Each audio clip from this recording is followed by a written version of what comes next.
धन्यवाद सभापति महोदय। माननीय स्पीकर साहब ने एक डायरेक्शन दिया 115(1) में और ये कहा सभापति महोदय लीडर ऑफ द अपोजिशन को कि जब आप कोई चीज बोल रहे हैं तो उसको ऑथेंटिकेट करिए। और उनके 6 ऐसे पॉइंट हैं राष्ट्रपति अभिभाषण में जिसके समर्थन में मैं बोलने के लिए खड़ा हुआ हूं, जिसमें मुझे लगता है कि इस पूरे पार्लियामेंट का जो एक उद्देश्य है बनने का, जो कॉल एंड सकधर कहता है कि लीडर ऑफ द अपोजिशन वैसा होना चाहिए जिसको पार्लियामेंट्री स्किल के बारे में, रूल के बारे में, कंट्री के बारे में, देश के प्रधानमंत्री के बारे में, देश की स्वतंत्रता के बारे में, सॉवरेनिटी के बारे में पूरी जानकारी होनी चाहिए। और मैं बड़े ही दुखी मन से यह बात बोलने जा रहा हूं कि वर्षों बाद ये चौथा मेरा टर्म है। इस चौथे टर्म में मुझे पहली बार एक ऐसा लीडर ऑफ द अपोजिशन दिखाई दे रहा है जो दुनिया में भारत कैसे कमजोर हो, देश के कैसे टुकड़े हों, किस तरह की विदेशी ताकतों के साथ मिलकर यहां की सोसाइटी को बरगलाया जाए, गलत बयानी किया जाए और इस पार्लियामेंट में 105 जो हमको मिला हुआ अधिकार आर्टिकल 105 में फ्री एंड फेयर डिस्कशन का, उस फोरम का मिसयूज करके पूरे देश को गुमराह किया जाए। इसीलिए आपके माध्यम से मेरा विपक्ष के नेता पर आरोप भी है और उनको चैलेंज भी है और आपसे आग्रह भी है सभापति महोदय कि मैं जितनी बातें कह रहा हूं उस सबको मैं ऑथेंटिकेट करूंगा और यदि राहुल गांधी जी में, लीडर ऑफ द अपोजिशन में हिम्मत है तो वो सारी बातों को ऑथेंटिकेट करें, नहीं तो वो फ्लोर ऑफ द हाउस इस्तीफा दें। सबसे पहला सवाल, उन्होंने 6 ऐसे पॉइंट के, मैं 6 विषय पर जो है आपके सामने और पूरे देश को ये बताना चाहता हूं। सबसे पहले उन्होंने कहा कि this phone is not made in India, this phone is assembled in India, और ऐसे करके जो है उन्होंने फोन दिखाया सर, ये फोन ऐसे दिखाया सर। अब आप समझिए सर, अपने दिल से जानिए पराये दिल का हाल।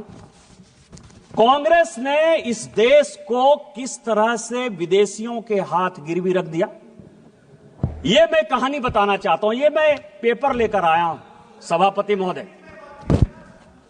ये ITA 1 जब चिदंबरम इस देश के वित्त मंत्री थे, चिदंबरम जी इस देश के कॉमर्स मिनिस्टर थे, 96-97 में इंटरनेशनल टेलीकॉम एग्रीमेंट ITA 1, ये पूरे देश को जानने का सवाल है। ITA 1 में उस वक्त केवल 14 कंट्री सिग्नेटरी थे, पूरी दुनिया में 195 कंट्री है। चाइना उस सिग्नेटरी नहीं था, उसका पार्ट नहीं था।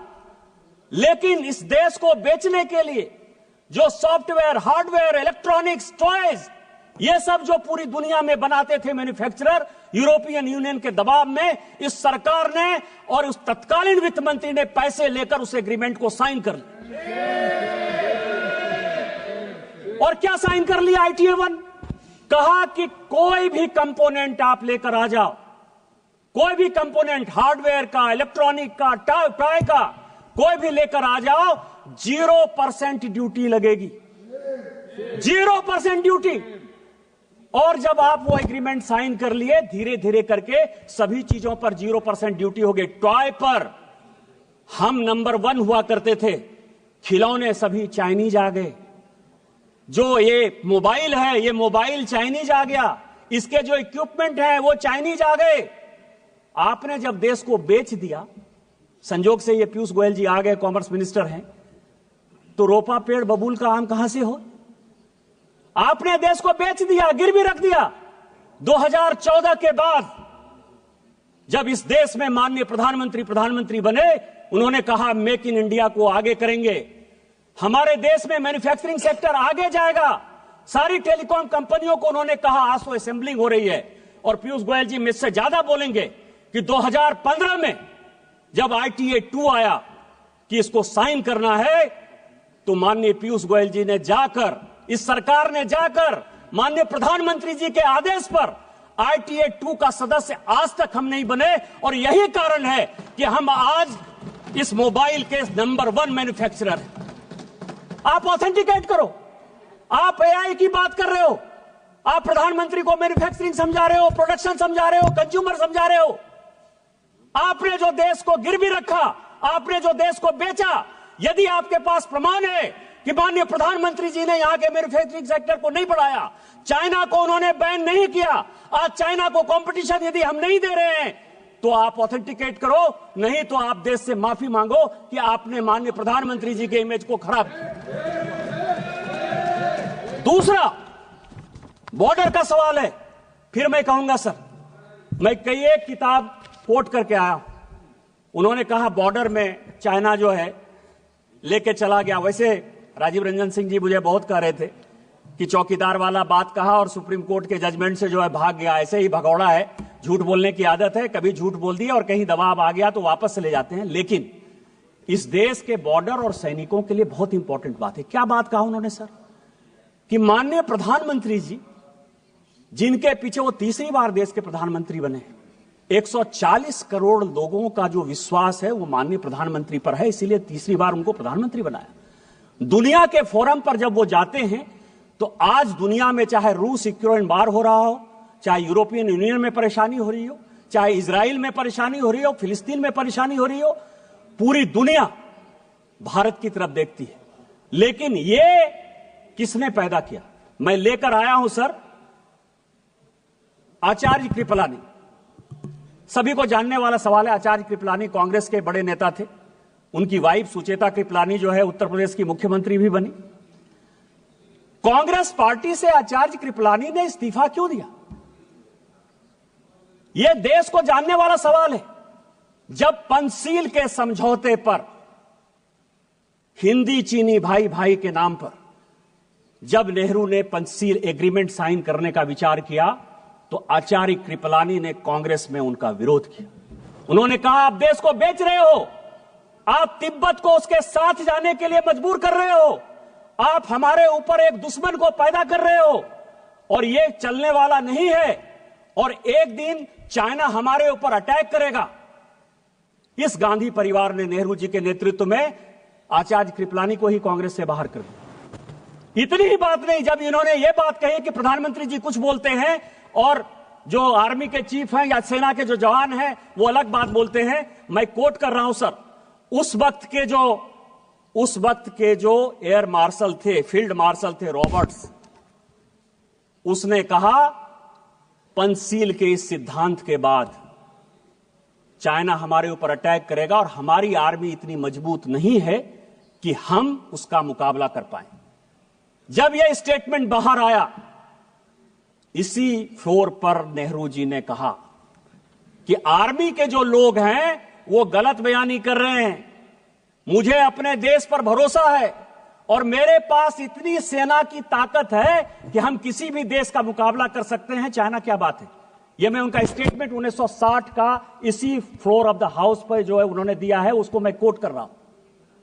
और 61 में जब करियप्पा जी रिटायर हो रहे थे, फील्ड मार्शल करियप्पा बड़े फील्ड मार्शल थे, तो उन्होंने कहा कि मुझे फक्र इस बात का है कि मैं सैनिकों को मरते हुए नहीं देख पाया, उसके पहले ही मैं रिटायर हो रहा हूं। और जो 62 में हुआ ये पूरी दुनिया जानती। और उसके बाद क्या हुआ? लगातार हम चाइना के साथ बॉर्डर डिस्प्यूट में लगे हुए हैं।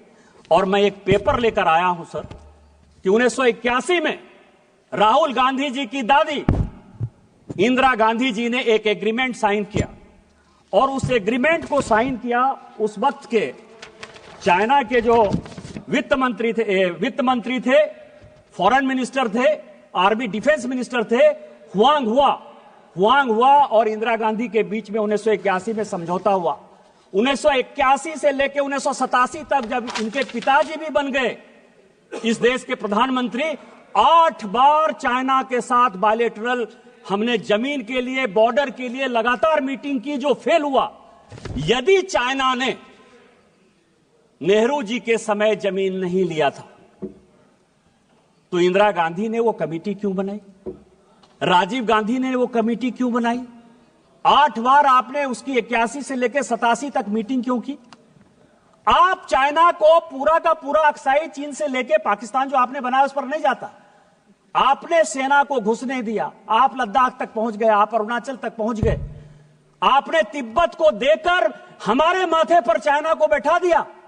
आज माननीय प्रधानमंत्री जी के कारण एक बॉर्डर का डिस्प्यूट रिजॉल्व होता हुआ नजर आ रहा है। माननीय जयशंकर जी ने यही बयान दिया कि वो हमारे साथ बायलैटरल टॉक में है और जहां जो लाइन ऑफ एक्चुअल कंट्रोल था वहां पर दोनों सेना चली गई है। इस प्रधानमंत्री जी के जिस मजबूती के कारण चाइना आज पूरी दुनिया में परेशान नजर आ रहा है, आप जो है उस प्रधानमंत्री जी को प्रेज करने के बदले, पूरे देश में उनकी वाहवाही करने के बदले अपने चाहे नेहरू का समस्या हो, चाहे इंदिरा जी का समस्या हो, चाहे राजीव गांधी का समस्या हो, उस समस्या को जो है चूंकि आप रिजॉल्व नहीं कर पाए, आपने चाइना को माथे पर बैठा दिया। आज माननीय प्रधानमंत्री जी उसको रिजॉल्व कर देंगे तो आपका सारा विषय खत्म हो जाएगा, क्योंकि चाइना के साथ आपका एग्रीमेंट है। चाइनीज कम्युनिस्ट पार्टी के साथ कांग्रेस पार्टी ने क्या एग्रीमेंट किया है आज तक पूरी दुनिया को नहीं पता है। तो चाइना के एजेंट के तौर पर जो आप बैठे हुए हो, इस कारण से माननीय प्रधानमंत्री जी को बदनाम करने के लिए, देश को गुमराह करने के लिए बात कर रहे हो। आप on the floor of the house माफी मांगो और ऑथेंटिकेट करो इन चीजों को।